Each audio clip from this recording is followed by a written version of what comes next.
a gente pôde ver as vastas frentes de trabalho que o senhor já passou e ainda atua hoje, mas uma coisa que é o nosso foco, que é o agronegócio, a gente está falando aqui com uma das grandes personalidades em sucessão. Sim. Não é, seu Vila?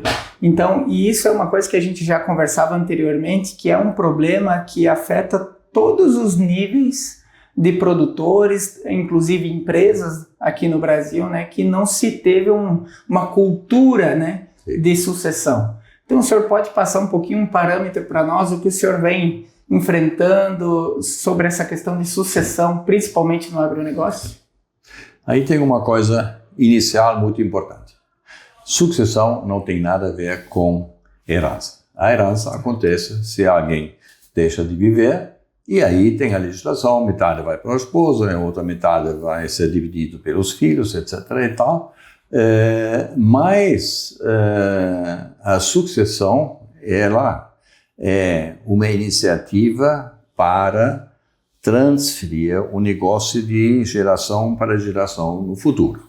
Porque, diferentemente da indústria, na indústria você tem uma empresa limitada ou sociedade anônima, então, e se alguém responsável deixa de viver, então os outros já têm as cotas, né? E no agro isso não acontece. O agro, muitas vezes, por N razões tradicionais, etc. e tal, continua, digamos, na propriedade de uma pessoa, né?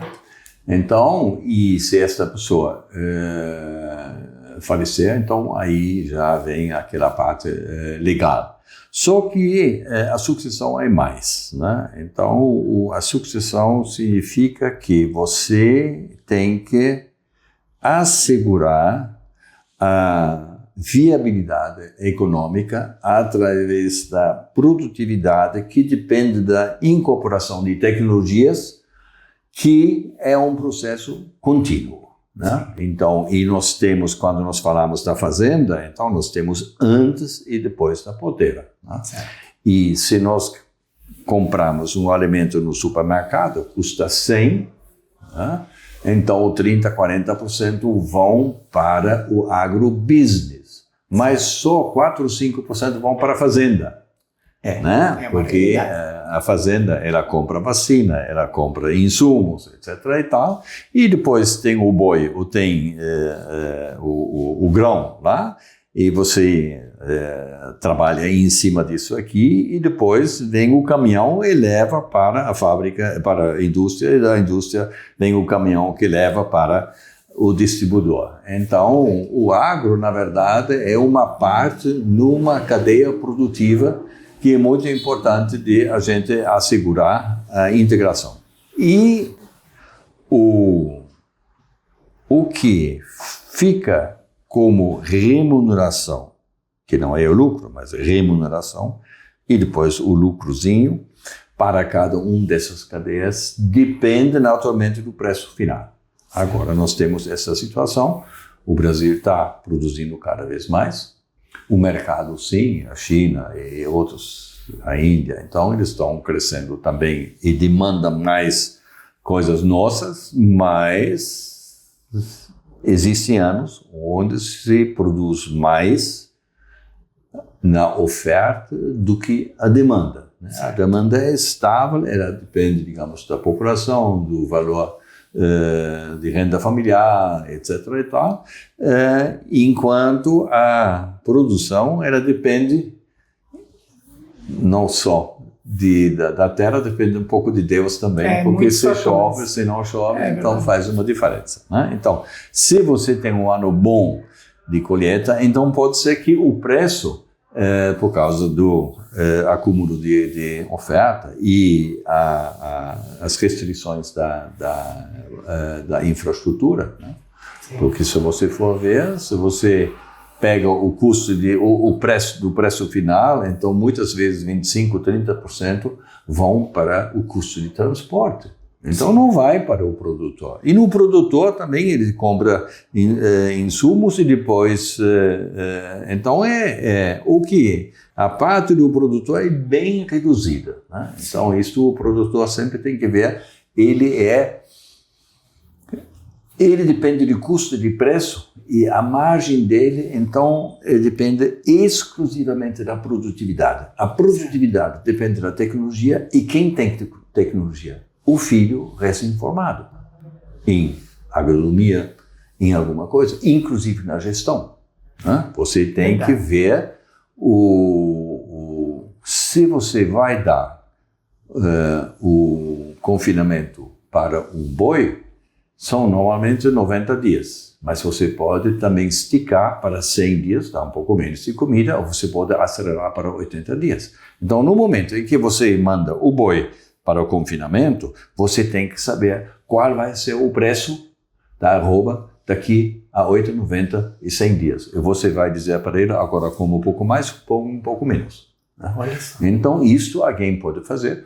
E o pai, com 65 anos, que trabalhou muito ao longo da vida, que pegou a terra do avô e colocou tratores e colocou animais lá.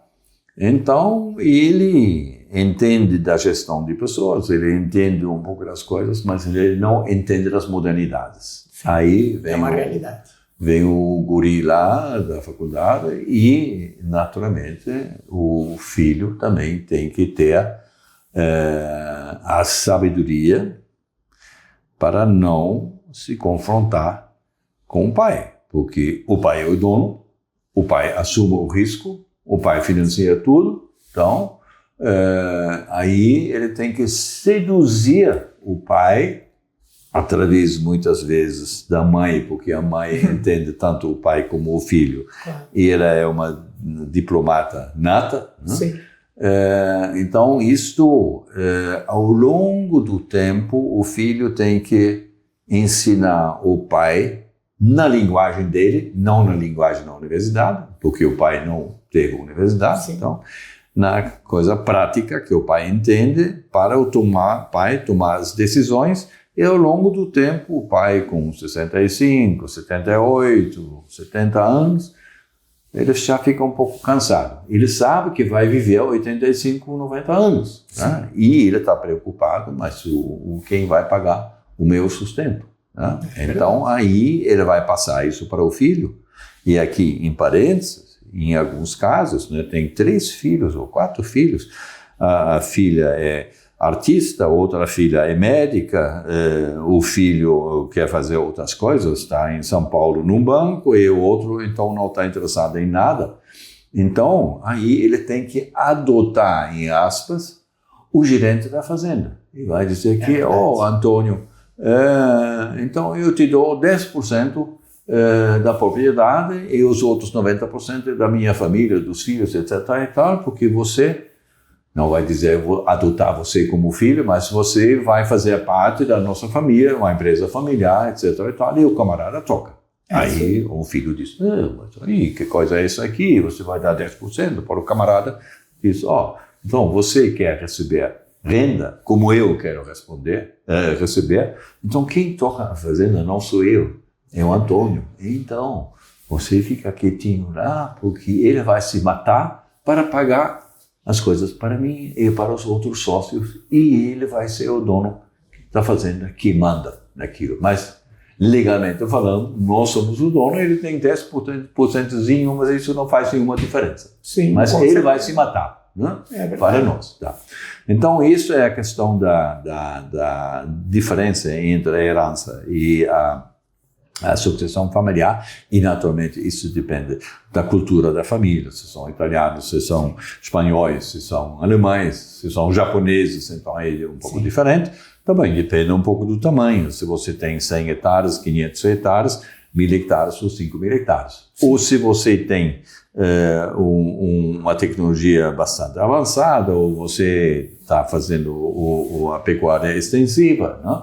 Então, tudo isso depende, como sempre, a resposta certa. Quando alguém faz uma pergunta, eu falo, depende. Sim. Aí depende de o quê? Então a gente analisa.